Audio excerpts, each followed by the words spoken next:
Big fine 5ನೇ ಸ್ಟೋರಿಯನ್ನ ನೋಡ್ತಾ ಹೋಗೋದಾದ್ರೆ ಅಂದು ಲಕ್ಕುಂಡಿಯಲ್ಲಿ ಸಿಕ್ಕಂತ ನಿಧಿ ಕೊಟ್ಟ ಕುಟುಂಬಕ್ಕೆ ಅನ್ಯಾಯ ಆಗ್ತಾ ಇದೆ ಸರ್ಕಾರದಿಂದ.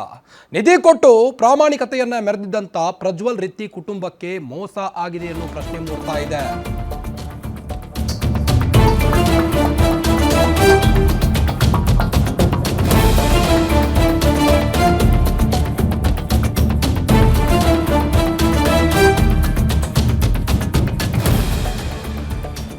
ಅಂದು ಲಕ್ಕುಂಡಿಯಲ್ಲಿ ಸಿಕ್ಕ ನಿಧಿಯನ್ನ ಕೊಟ್ಟಂತ ಪ್ರಜ್ವಲ್ ರಿತ್ತಿ ಕುಟುಂಬಕ್ಕೆ ಅನ್ಯಾಯ ಆಗಿದೆ ಅನ್ನೋ ಪ್ರಶ್ನೆ ಮೂಡ್ತಾ ಇದೆ.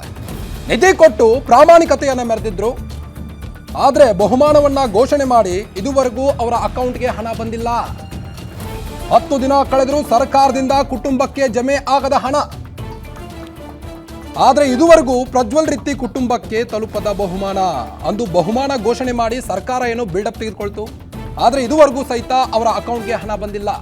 ಅಕೌಂಟ್ ಚೆಕ್ ಮಾಡಲು ಆ ಕುಟುಂಬ ಬ್ಯಾಂಕ್ಗಳಿಗೆ ಅಲದಾಡಿ ಸುಸ್ತಾಗಿದೆ. ಈಗ ಗಣರಾಜ್ಯೋತ್ಸವದಂದು 5 ಲಕ್ಷ ಹಣ ಮಂಜೂರು ಮಾಡಿ ಆದೇಶವನ್ನು ಹೊರಡಿಸಿತ್ತು ರಾಜ್ಯ ಸರ್ಕಾರ.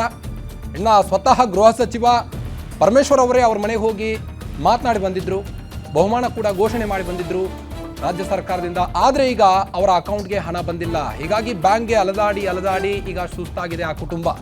ಮನೆ ಕಟ್ಟಿಕೊಳ್ಳಲು ಹಣಕ್ಕಾಗಿ ಕಾದು ಕುಳಿತ ಪ್ರಜ್ವಲ್ ರಿತ್ತಿ ಕುಟುಂಬ ಇದುವರೆಗೂ ಹಣ ಜಮಾ ಆಗದಿದ್ದಕ್ಕೆ ಕುಟುಂಬಸ್ಥರು ಅಸಮಾಧಾನವನ್ನ ವ್ಯಕ್ತಪಡಿಸ್ತಾ ಇದ್ದಾರೆ. ಲಕ್ಕುಂಡಿ ಪಂಚಾಯಿತಿಯಿಂದ ನೀಡಿದಂಥ ಸೈಟ್ನಲ್ಲೂ ಗೊಂದಲ ಇದೆ. ಇನ್ನು ತಕರಾರು ನಿಧಿ ಸಿಕ್ಕ ಮೂರೇ ತಾಸಿನಲ್ಲೇ ಇಡೀ ಜಿಲ್ಲಾಡಳಿತ ಲಕ್ಕುಂಡಿಗೆ ಬಂದಿತ್ತು. ಆದರೆ ತಿಂಗಳು ಕಳೆದರೂ ಮಾತು ಕೊಟ್ಟಂತೆ ಸರ್ಕಾರ ನಡೆದುಕೊಳ್ತಾ ಇಲ್ಲ ಅಂತ ಈಗ ಅವರ ಕುಟುಂಬ ಆರೋಪಿಸ್ತಾ ಇದೆ.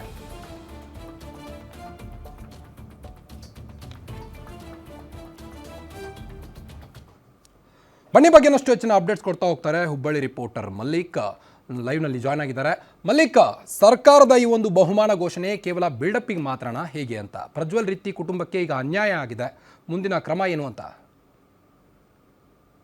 ಖಂಡಿತ ಕಾರ್ತಿಕ್, ಏನು ಪ್ರಾಮಾಣಿಕತೆಗೆ ರಾಜ್ಯದಲ್ಲೇ ಹೆಸರು ಮಾಡಿ ರಿತ್ತಿ ಕುಟುಂಬ ನಿಧಿ ಸಿಕ್ಕ ತತ್ಕ್ಷಣದಲ್ಲೇ ಜಿಲ್ಲಾಡಳಿತಕ್ಕೆ ಹಸ್ತಾಂತರ ಮಾಡಿತ್ತು. ಅದಾದ ಮೇಲೆ ದೊಡ್ಡದಾಗಿ ಸುದ್ದಿ ಕೂಡ ಆಗಿತ್ತು. ರಾಜ್ಯದೆಲ್ಲೆಡೆ ಅವರಿಗೆ ಪ್ರಶಂಸೆಗಳ ಸುರಿಮಳೆ ಕೂಡ ವ್ಯಕ್ತವಾಗಿತ್ತು. ಇದರ ಬೆನ್ನಲ್ಲೇ ಅನೇಕ ರಾಜಕೀಯ ನಾಯಕರು ಪ್ರಜ್ವಲ್ ರಿತ್ತಿ ಕುಟುಂಬವನ್ನ ಭೇಟಿ ಮಾಡಿದ್ರು, ಅನೇಕ ಆಶ್ವಾಸನೆಗಳನ್ನ ನೀಡಿದ್ರು. ಅದರ ಜೊತೆಗೆ ಕಳೆದ 26ನೇ ತಾರೀಕಿನ ಅಷ್ಟೇ ಸ್ವತಃ ಜಿಲ್ಲಾಡಳಿತ ಅವರಿಗೆ 5 ಲಕ್ಷ ರೂಪಾಯಿ ಬಹುಮಾನವನ್ನ ಕೊಡ್ತೀವಿ, ಮತ್ತೆ ಅದಲ್ಲದೆ ಗ್ರಾಮ ಪಂಚಾಯತ್ ವತಿಯಿಂದ ಒಂದು ಸೈಟ್ ಅನ್ನ ಕೊಡ್ತೀವಿ ಅಂತೇಳಿ ಒಂದು ಆಶ್ವಾಸನೆ ನೀಡಿದ್ರು. ಇವತ್ತು ಬರುತ್ತೆ ಹಣ, ನಾಳೆ ಬರುತ್ತೆ ಹಣ ಅಂತೇಳಿ ರಿತ್ತಿ ಕುಟುಂಬ ಪ್ರತಿದಿನ ಬ್ಯಾಂಕಿಗೆ ಅಲೆದಾಡಿದ್ರು ಕೂಡ ಇದುವರೆಗೂ ಗದಗ ಜಿಲ್ಲಾಡಳಿತ ಅವರಿಗೆ ಹಣ ನೀಡುವಲ್ಲಿ ವಿಫಲವಾಗಿದೆ. ಇಷ್ಟೊಂದು ಬಡವರಾಗಿಬಿಟ್ರ ಕಾಂಗ್ರೆಸ್ ಸರ್ಕಾರದ ಈ ಜಿಲ್ಲಾಡಳಿತ ಅನ್ನುವ ಪ್ರಶ್ನೆ ಕೂಡ ಸಹಜವಾಗಿ ಇಲ್ಲಿ ಮೂಡಿ ಬರ್ತಾ ಇದೆ. ಮತ್ತೊಂದು ಕಡೆ ಏನು ಗ್ರಾಮ ಪಂಚಾಯತ್ ಅಧಿಕಾರಿಗಳು ಒಂದು ಸೈಟ್ ಅನ್ನ ಕೊಡ್ತೀವಿ ಅಂತ ಹೇಳಿದ್ರು, ಆ ಸೈಟ್ ಅನ್ನು ಕೂಡ ಇದುವರೆಗೂ ಕುಟುಂಬಕ್ಕೆ ಹಸ್ತಾಂತರ ಆಗಿಲ್ಲ. ಅಲ್ಲಿಯೂ ಕೂಡ ವ್ಯತಿರಿಕ್ತವಾಗಿ ಭಿನ್ನಾಭಿಪ್ರಾಯಗಳು ಹುಟ್ಕೊಳ್ತಾ ಇದಾವೆ. ಅಲ್ಲಿ ಜನರು ವಿರೋಧ ಮಾಡ್ತಾ ಇದ್ದಾರೆ, ಕೆಲವೊಂದಿಷ್ಟು ಅಧಿಕಾರಿಗಳು ವಿರೋಧ ಮಾಡ್ತಾ ಇದ್ದಾರೆ ಅನ್ನುವ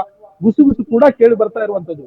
ಒಟ್ಟಾರೆಯಾಗಿ ಹೇಳೋದಾದ್ರೆ ಗದಗ ಜಿಲ್ಲಾಡಳಿತ ಈ ಸಂಪೂರ್ಣವಾಗಿ ಈ ನಿಧಿ ಕೊಟ್ಟಂತ ಪ್ರಾಮಾಣಿಕತೆ ಮರೆದಂತ ರಿತ್ತಿ ಕುಟುಂಬಕ್ಕೆ ಯಾವ ರೀತಿಯಾಗಿ ಪ್ರಶಂಸೆಯ ರೂಪದಲ್ಲಿ ಮತ್ತು ಜನರಿಗೆ ಮಾದರಿ ಆಗುವ ರೀತಿಯಲ್ಲಿ ಬಹುಮಾನವನ್ನು ಕೊಡಬೇಕಿತ್ತು, ಮತ್ತು ಸೈಟ್ ಅನ್ನು ಕೊಡ್ತೀವಿ ಅಂತ ಆಶ್ವಾಸನೆ ನೀಡಿದ್ರು, ಉದ್ಯೋಗ ಕೊಡ್ತೀವಿ ಅಂತ ಆಶ್ವಾಸನೆ ನೀಡಿದ್ರು.